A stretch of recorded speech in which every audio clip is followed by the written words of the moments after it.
Penn State has been at the forefront of ethical practices for a long time. Their investment strategies is not one of them, though. You know, I had read about fossil fuel divestment. You can have local solutions to global problems.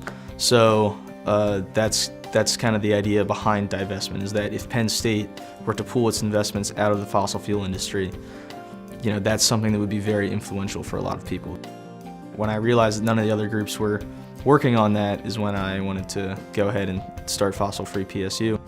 It's not hard to see that different groups of people in the world are not equally affected by climate change.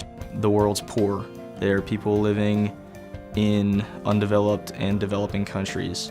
There are people in our own country that are living in certain regions that are more susceptible to climate change. They are largely not white, affluent people. So this becomes a social justice issue. With Penn State to be perpetuating this issue via hundreds of millions of dollars through its investments, I think that's where it becomes unethical, is the social justice questions that it raises. Justice and ethics are not the same thing. Justice is nonetheless an ethical value to have.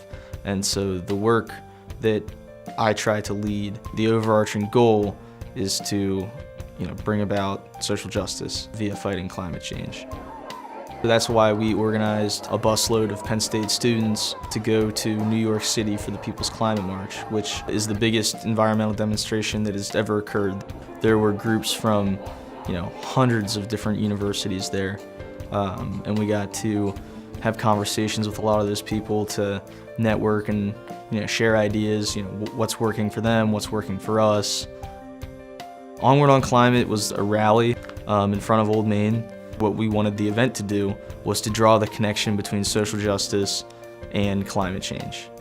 Fossil Free was the lead organizer on it, but we also worked very closely with the NAACP at Penn State, the Black Caucus, the Latino Caucus, the Asian Pacific American Caucus, the Women in Politics Club. So we wanted to show that by getting environmental groups like Fossil Free, Eco Action, and others to partner with those types of more explicitly social justice groups, we wanted to illustrate to the campus that those two issues are really one and the same in a lot of ways. And according to the industry, fracking is a bridge to a cleaner energy that supposedly isn't available yet, when in reality, fracking does nothing more than delay the implementation. I definitely feel as though there's been more activism going on in the realm of the environment and politically on campus since I've gotten here, and I think that Fossil Free's work is a big part of kind of shifting that culture a little bit.